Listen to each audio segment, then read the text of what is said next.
What kind of student were you in the school? The confused one, the notorious one, or the one who always figured out things at the right time? To be honest, I would say include more on the confused side. How would you suggest them to start prepping for a bachelor's in overseas? So you have to focus on the studying, but also focus on what you actually enjoy as a student. Okay, can you tell us one biggest myth students have about overseas studies? It is a very great life and everything is easy over there. But definitely not.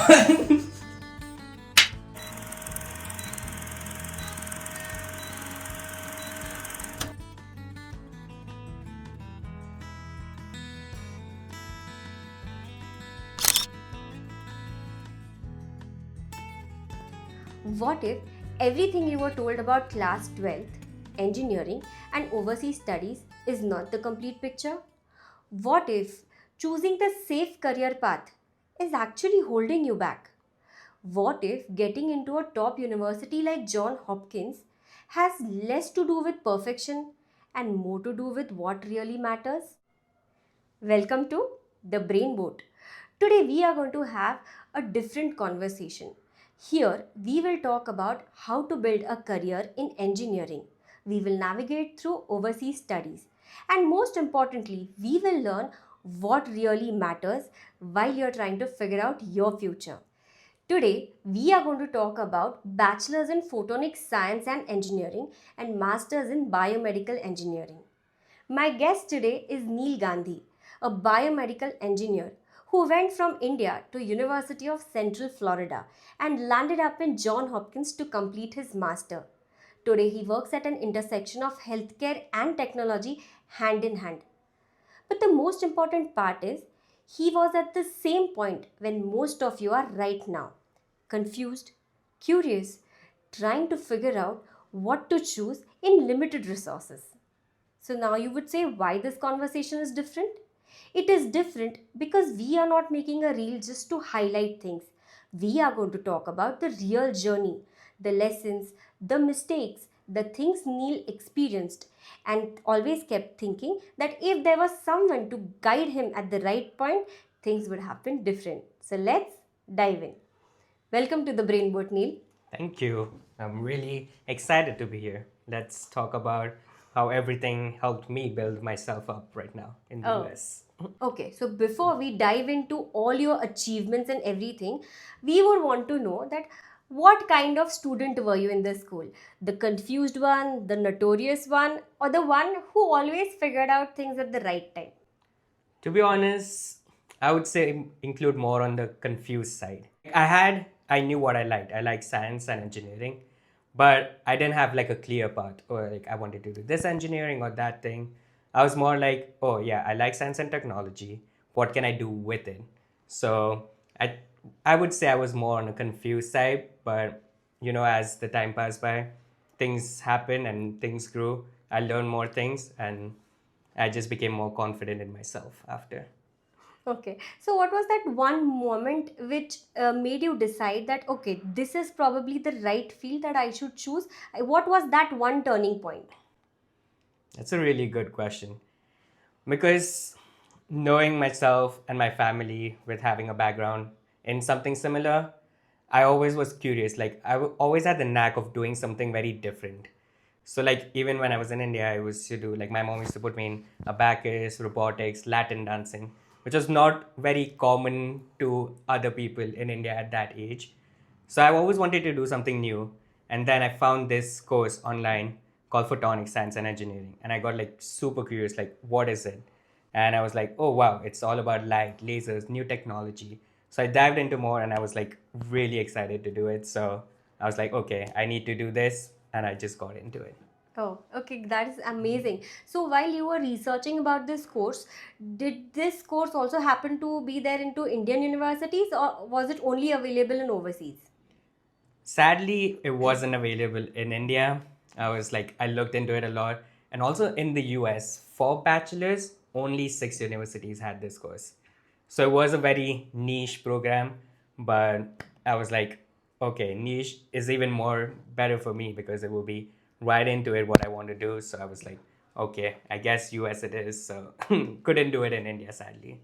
So many students feel this pressure from the society, family, that they have to choose a certain field, which is like more commonized. How did you handle this? That's the one thing in Indian society which always comes along. Use a safe path, and that will lead you to the right choice. But going through a different path, and thankfully, like my parents and family supporting it, it was really easy to get into it. I know there's society pressure because like no one knew what photonic science is and engineering is.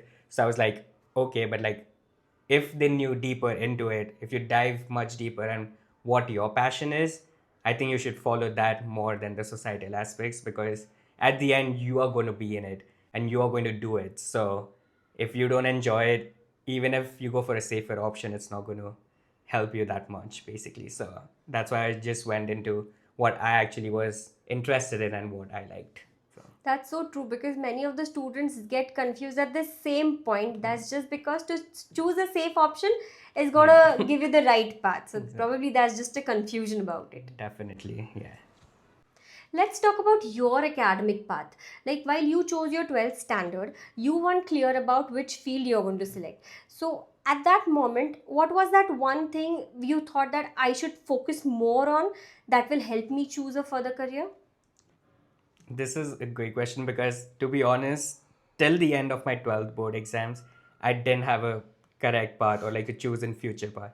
That's why I actually took a gap year where at the end of 12th, because my brother went to the UK and then he was like, oh, the studies and research is more better.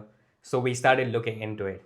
So I started looking into more opportunities, more things which align more to me, and then I got into this course, and then I took a gap year to actually get all the research, to talk to the people, and then understand what this course and curriculum does, so I can apply and then pursue the future basically.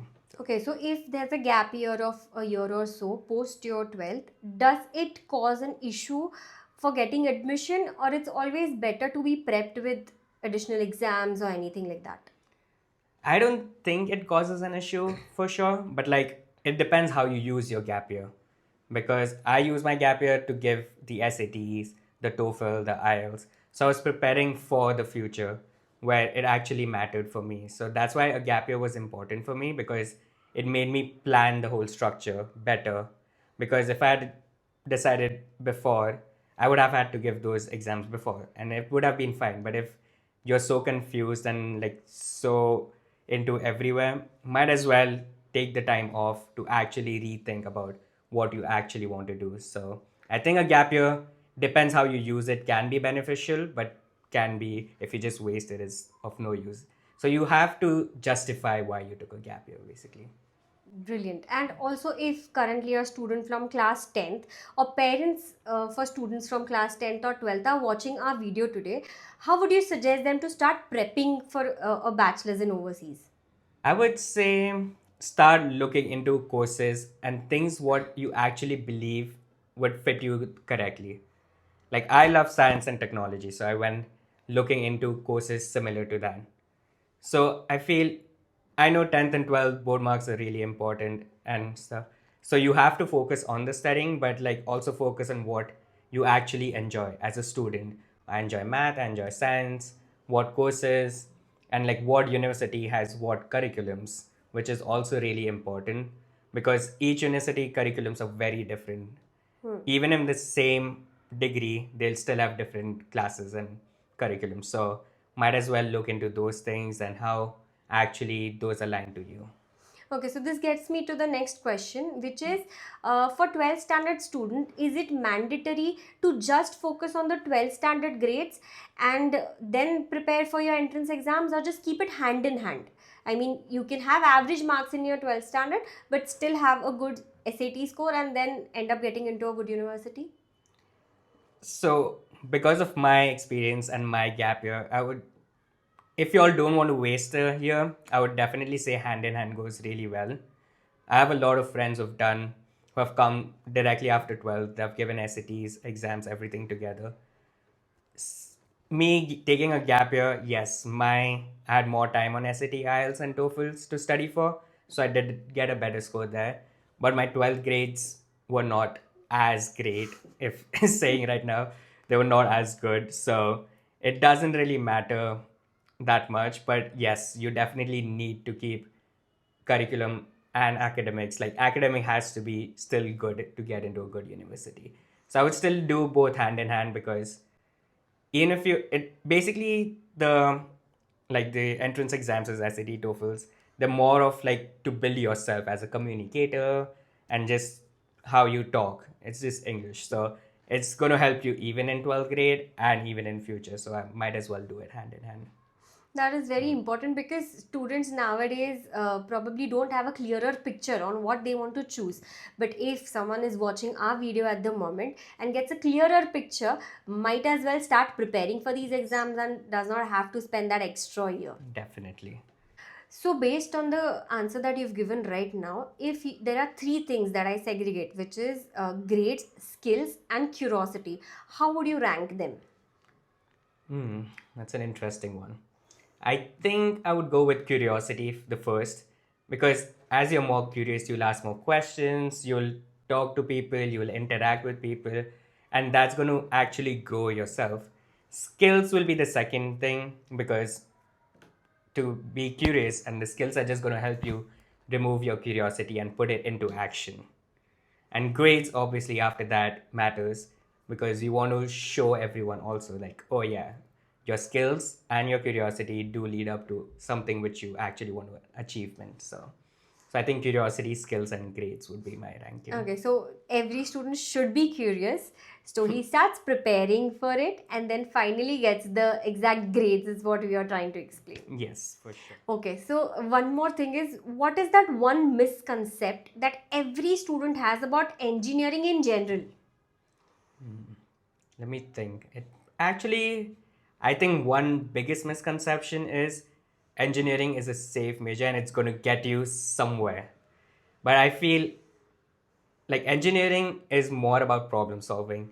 It's more about curiosity and how you use and apply that knowledge you get. So it's not as easy. Oh, like, oh, you became an engineer, you'll definitely find something somewhere. No, that's not going to happen. You have to work towards it. You still have to like be curious and do the problem solving, do the tactical trading and everything, so you can achieve what you actually wish for. And that's what an engineering job also looks for. Like, how are you going to do it? Like, what do you do and how you apply your knowledge to it, and how quickly you are to adapt and solve problems. Because in today's world, the way it's moving, engineering, you have to keep adapting every step of the life. So it is a very difficult one, but it's not the safest option anymore. So Okay. Also, if I have to ask you a question from a layman's persona, which is, what is photonics engineering? I mean, half of the people I'm sure have not heard about it, includes me. So you can tell us like what this course actually is. yeah, don't worry. Everyone asks me that whenever I say photonics science and engineering, they're like, "What is this?" I'm like, so basically, photons, which is light. That's the basic engineering thing. But if anyone doesn't know, so it's everything related to light. So anything led, it's a very broad thing. So it can be anything related to your phones with the LEDs, the biomedical devices which has lasers, nuclear energy, nuclear power, all the lasers, cameras, visual optics, your lenses and everything. So it's a very broad category. So photonics science, anything and everything related to light is what it is. So that's the easiest I can give. It's like anywhere you see light, you see something, you see a color, that's photonics. That's really insightful, and I think I can now tell people what photonics engineering is. With this, I come to a question wherein, can you tell us how did USA treat you? Because it was a new country, new place, new people, away from your family. So, how did you adapt? That's the most terrified question for me right now, because that first week of my USA was, I think, one of the worst week of my life. But it does get better and it gets amazing after that. So don't put in stress on that. But so like I went also because I had issues with visas and everything. So I went a week late. So I'd missed my orientation, which is a very big part, because orientation is where you meet people, you explore the university and get familiar. But for me, I didn't have anything. I was straight into classes, directly assignments. So one big thing in USA is like, oh, you get into school, your assignments start day one. So it's not like India, oh, you'll get the books, you'll get this and that. No, it's all there. You just start right away. So it was stressful, but once you start making friends, once you meet people, once you interact with people, it's the best time you're going to have because everyone is curious, lost, confused. So you all just be a part of a family. So make a different family there. And once you have that, you're going to be amazing and you're going to be sorted. So after that 1 week, once I started making friends, I was like, okay, I love this place and I want to be here full time now. Okay, so can you tell us more about UCF? I mean, how was that journey specifically to that university? UCF is a proper like American movies university, which you see, it's a public university. So it had 70,000 undergraduate students. Oh my God. So it's like a 1,500 acre university. So it's massive. Literally, my first week, I was using Google Maps to look for classes. Whoa, where do I have to go? But the best part about it, it is such a massive university. So it had people from all around the world so which you could interact. It had all the clubs, whatever clubs you wanted, whatever you're interested in. So I obviously love dancing, so I went to dance clubs. I was in my photonics clubs, engineering clubs, and then also like you could play sports and everything. And I love playing sports. So I was like in my football team, like there's like inter college tournaments. You can choose football, basketball, volleyball, whatever. So it was a great experience because there was so many new things, and every day there was something or the other happening, like an event happening in the university. It's being such a big university with literally all the courses you can imagine are present in that university. So you meet people from all different backgrounds. I think which was the best thing for me because going from India, you want to experience new cultures, new people, new experience, like everyone doing different things. You learn so many things from each one of us. So I was like, okay, this is a great place to just learn and grow. Brilliant. That is absolutely brilliant. Because getting into a new place and adapting it to it very well definitely goes difficult for some of them. But like you said, that the first week probably was difficult, but once you gel up with the people over there and you make new family over there, then there's no going back. You have gala time over there. Yes, for sure. Like it's the best thing. Once you have a family, it's like it's your second home. So you're just living there now. So it's perfect. Right.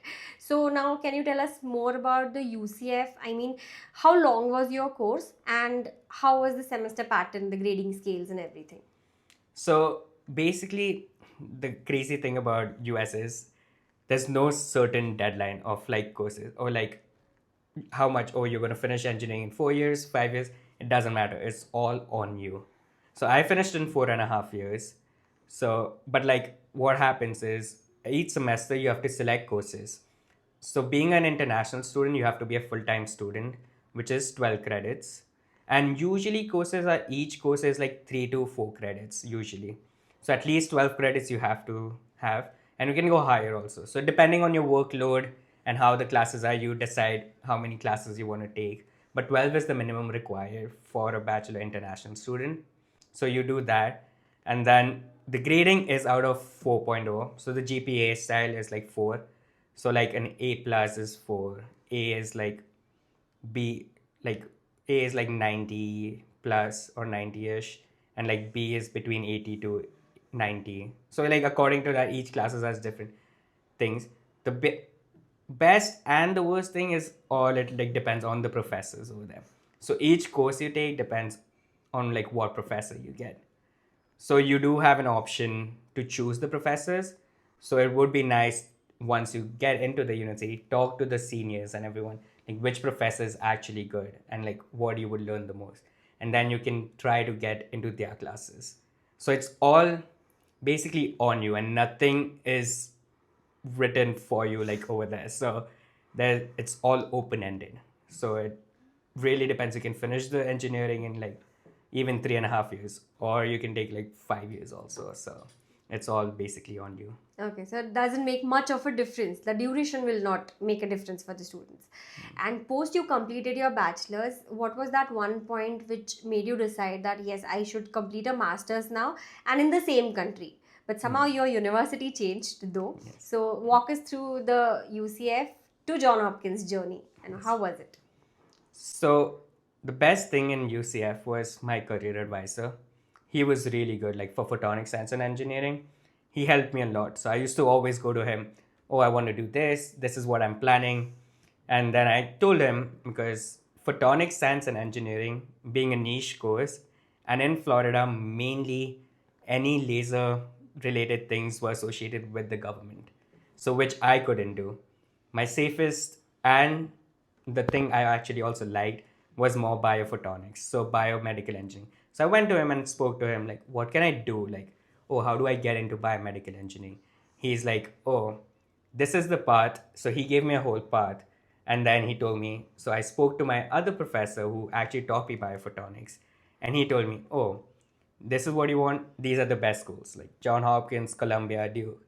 And I'm like, for this, you need to get into more high laser. Like I had research experience already before, but it was all in nanotechnology. He was like, oh, you should get into like higher frequency lasers research. So I was like, okay. And I started my journey. Sadly, that time was COVID, so I didn't have that much time. But luckily, there was a lab open which did it, and I was like, okay, this is my time.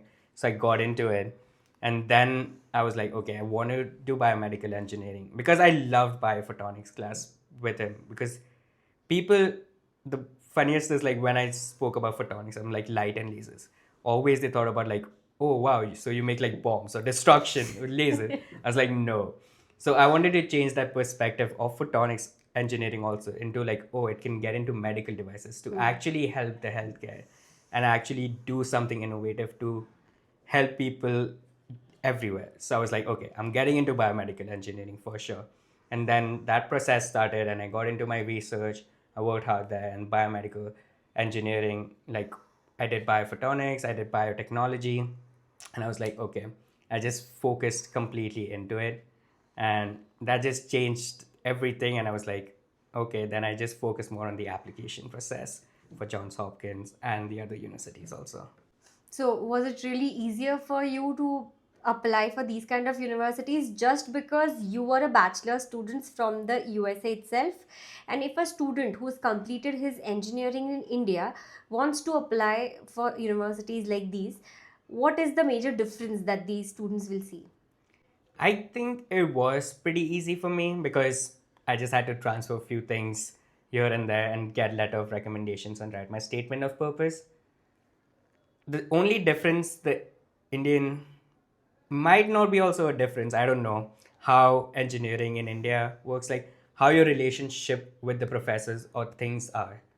Because for me, when I did research and with my professors and my career advisor, I had a great relationship because it was a niche program. In the class, it was like 10 to 15 people.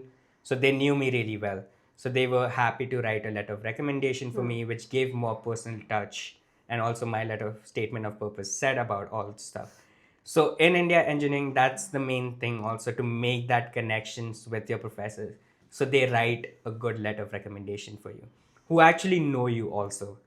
Because main thing about letter of recommendations is that giving it the human touch to your actual application, which gets only through the statement of purpose and letter of recommendation.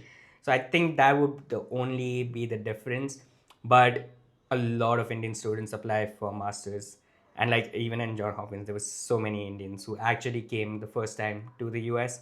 So it is possible, like it is there. So it's not like a advantage or disadvantage or anything, but It goes it hand in does, hand. yeah, but it does give me a better hand, I guess, because I was already adapted to the academic culture and everything. So it made me easy to just transition into the school.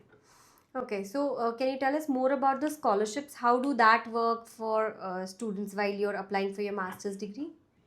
So that's a very like a different question because like scholarships, earlier there used to be a lot of scholarships, but now it depends on where you stand, your financial standing and everything. So India does a few scholarships through the government, but even in the universities when you apply, they just give it to you depending on how good your profile is. So most of the students, I'm not sure if most of the students get it, but a lot of people do get it because the universities want you, and also the Indian government helps a little bit here and there. So you have to apply for it externally. There's not that much from the university, so more about the external things which you find online or like through the governments. But in the university, it's not as much, to be honest. It's very difficult to get the university scholarship for sure. So these scholarships are not credit based. That is what you're trying to say.